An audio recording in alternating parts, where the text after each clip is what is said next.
Gente, nesse vídeo a gente vai fazer a nossa orientação. Então a gente vai usar essa planilha aqui do quadro de orientação e terraplanagem. Tá. Eu já tinha explicado previamente antes, mas como que funciona? A gente vai colocar aqui os nossos dados do nosso primeiro corte e o nosso primeiro aterro. Daí, se sobrar volume no corte, a gente vai usar essa parte que sobrou para o próximo aterro. Se sobrar volume no aterro, a gente vai pegar mais um corte para tapar esse aterro, e assim a gente vai fazendo essas compensações. Tá, ok. Agora vamos para a prática que eu consigo explicar melhor. A gente vai pegar aqui o volume do primeiro corte, vamos copiar. Agora a gente vai aqui em volume homogeneizado total.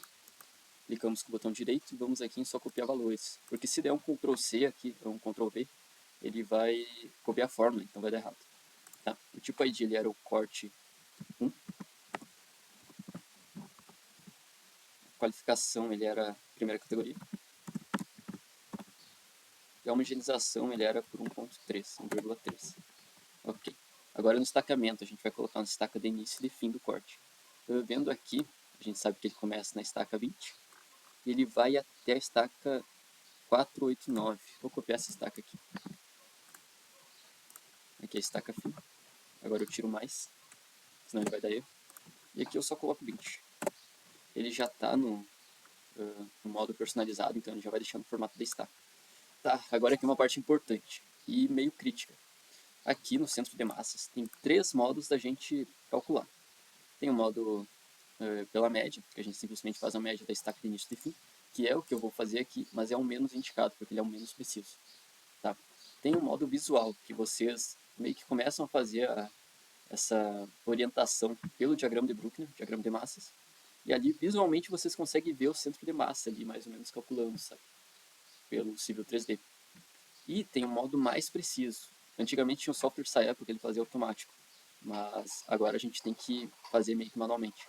O modo mais preciso é o por interpolação, que daí eu não lembro bem como é que faz o cálculo. O professor pode explicar melhor. Mas nesse caso, como é só por fins de explicação de como que a gente vai fazer, eu vou fazer por média. Vou colocar aqui média, fazer a média de um com o outro. Então essa estaca média que vai ser o nosso centro de massa. Distância morta nós não temos, né? Porque é só para botar fora os empréstimos. E esse aqui é o volume gel total, que a gente simplesmente vai pegar o nosso volume homogeneizado e vamos multiplicar pelo fator da interpolação. A gente pode colocar 1.3 ou simplesmente selecionar aqui. Ok. E esse parcial aqui, a gente vai ver agora se o nosso aterro, se esse nosso volume é o suficiente para tapar todo o nosso primeiro aterro. Tá, então vamos lá. Agora a gente vai vir aqui e vamos pegar o nosso primeiro aterro. No caso, ele é um volume bem baixo. A gente está vendo aqui que vamos usar o primeiro corte para vários aterros. Eu acho que vai até esse 7 aqui. Ou seja, nosso primeiro corte a gente vai usar para até esse aterro número 7. Tá, então vamos lá. Vamos fazer aqui.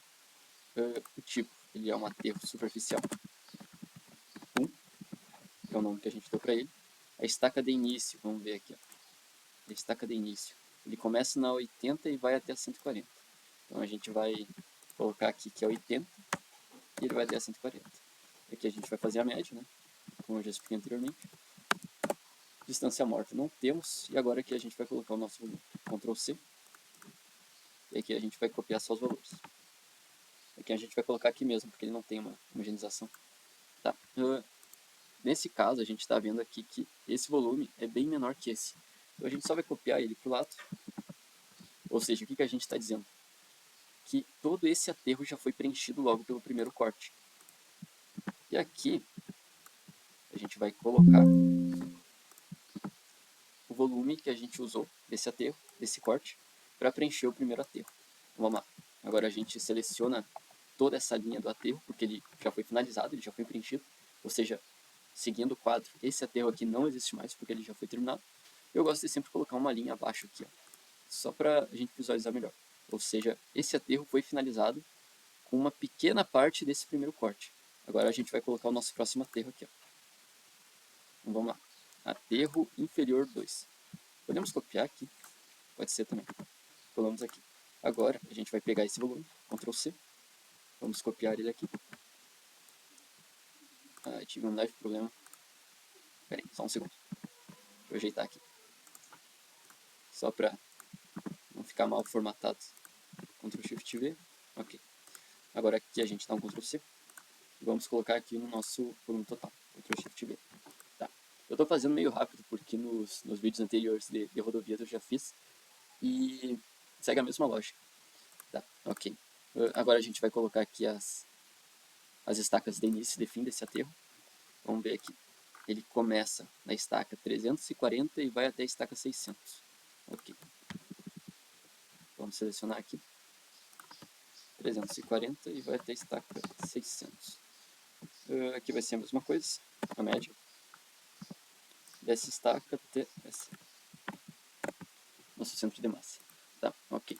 Aqui a gente está vendo que ele está... Bom, que está sobrando muita terra aqui no nosso primeiro corte. Então ele vai ser utilizado todo o volume, todo o parcial. Que a gente vai copiar ele e vai colocar aqui também. E aqui então a gente já fechou mais um aterro, usando somente o nosso primeiro corte. Tá, eu vou seguir aqui fazendo essa distribuição e já volto aqui. Gente, terminei aqui então de fazer a nossa orientação. Basicamente agora vou explicar para vocês como é que a gente lê esse quadro. Tá, esse corte 1 aqui, ele está sendo usado para tapar o aterro 1, 2, 3, 4, 5, 6, 7. Ou seja, só o corte 1 a gente usou para tapar todos esses aterros aqui. E sobrou um pouquinho dele que a gente usou para tapar o aterro 8. Aqui, ó. Essa partezinha aqui que sobrou, a gente colocou no aterro 8. E depois a gente pegou o corte 2 e usamos uma parte dele para tapar o que faltou do aterro 8. Tá. E também depois a gente pegou uma parte do corte 2 para tapar o aterro 9. E depois o que sobrou a gente colocou no bota-fora. Como que coloca o bota-fora? Os bota-foras, eles entram aqui em destino como se fossem aterros. Tá? E se no projeto de vocês tem empréstimos, vai ser a mesma coisa, só que eles vão entrar aqui como se estivessem em origem, como se eles fossem um corte. Mas é a mesma coisa. A única diferença é que não vai ter estaca de início e fim, só a estaca média aqui, centro de massa. E ele vai ter uma distância morta, tá? Um valor ali em metros. Ok. E como que calcula isso aqui? É do centro dele até essa estaca aqui. Ou seja, a distância do centro do nosso bota-fora, que eu coloquei lá no projeto, até a estaca, deu isso aqui. Ok, tá. Seguindo lendo aqui, a gente tem que o nosso corte 3, 4, 5 e 6 foi tudo para o bota-fora, e uma parte do corte 7 também foi para o bota-fora. A outra parte foi para os aterros 10, 11, 12, 13, ou seja, a gente usou o corte número 7 para tapar esses aterros aqui, e uma partezinha do corte 7 foi para o aterro 14. E é assim que a gente lê esse quadro, tá? A gente vai vendo qual corte foi usado para qual aterro. E a gente só segue aqui então essa leitura. Aqui embaixo a gente vai ter no final os volumes totais. Ou seja, a gente vai ter o somatório dos volumes parciais aqui e o somatório dos volumes totais. Esses dois aqui tem que ser o mesmo, tá? Tem que ser o mesmo. Se não forem o mesmo, vocês fizeram algum cálculo errado aqui na distribuição. Talvez copiar errado, distribuir errado, algo assim. Mas significa que alguma coisa aqui não está batendo, se esses dois valores aqui derem errado. Finalizando essa parte da distribuição dos maciços, a gente só verifica aqui se nosso volume dos cortes são os mesmos volumes dos aterros, estando iguais está ok. Agora a gente pode ir para a próxima etapa, que é o nosso cálculo do DMT, essa distância média de transporte. Primeira coisa, a gente vai trabalhar em cima dessa planilha aqui dos cálculos. É só uma planilha resumo, vamos dizer assim, porque ele só vai pegar os dados que já estão inseridos nessa nossa planilha principal, que a gente já preencheu. Então aqui vai ter o fator de empolamento, aqui o centro de massa de origem e a distância morta para os nossos dados de origem, ou seja, dos nossos cortes. A distância morta é se a gente tiver algum empréstimo. E aqui vão ser os nossos valores, nossos dados de destino, que são nossos aterros. Ele só vai pegar o centro de massa e a distância morta. A gente pode selecionar tudo aqui e arrastar para baixo. Levando até aqui. Ele já vai preencher tudo automático. Ok, terminamos aqui então de preencher. Agora a gente vai aqui para essa partezinha do nosso cálculo de DMT. Eu já vou deixar essas fórmulas tudo pronto, tudo mastigado. É só vocês entenderem o que está fazendo e preencherem certinho. E depois fazer as verificações. Aqui, essa distância de transporte é basicamente a distância entre o centro de massa do nosso corte até o centro de massa do nosso aterro, sendo que o valor mínimo é de 0,05 km. Por isso que ele faz esses cálculos aqui. Ele soma também as distâncias mortas, divide por 1000. E se der um valor menor que 0,5, ele arredonda para 0,05. Aqui é o nosso volume geométrico, vamos dizer assim. Ele só pega os nossos volumes parciais e multiplica pelo fator de empolamento. Ok. E aqui é o nosso momento de transporte, que simplesmente é o nosso é a multiplicação do nosso volume pela distância transportada. Então, vamos lá. Agora a gente vai selecionar tudo isso aqui e vamos dar 2 cliques. Ele vai fazer aqui todos os cálculos automáticos. E aqui então ele vai dar um volume, um volume total. Esse volume aqui tem que bater com esse aqui, tá? Esses dois volumes têm que ser iguais. Aqui não está aparecendo os números depois da vírgula, mas se eu colocar aqui, eles têm que ser iguais. Eles têm que bater. Aqui ele está calculando o nosso momento de transporte. E aqui ele está calculando o nosso DMT. Que é simplesmente o momento de transporte dividido pelo volume total. Tá, ok. Aqui então a gente chegou num DMT de 1,14. Acredito que seja um valor aceitável, um valor bom. Então, do nosso quadro de orientação da terraplanagem seria isso. Aqui ele faz as verificações. Ó, ele faz todas as verificações que precisa. Se tiver algum erro de volume, ou seja, algum volume não estiver batendo com o outro, ele vai dizer aqui o que é. Se é o volume total do filamento, se é qual que seria o volume. E se estiver tudo ok, ele vai aparecer a mensagem verificada, como está aparecendo aqui. Bom, por esse vídeo seria isso. Fico à disposição para qualquer dúvida.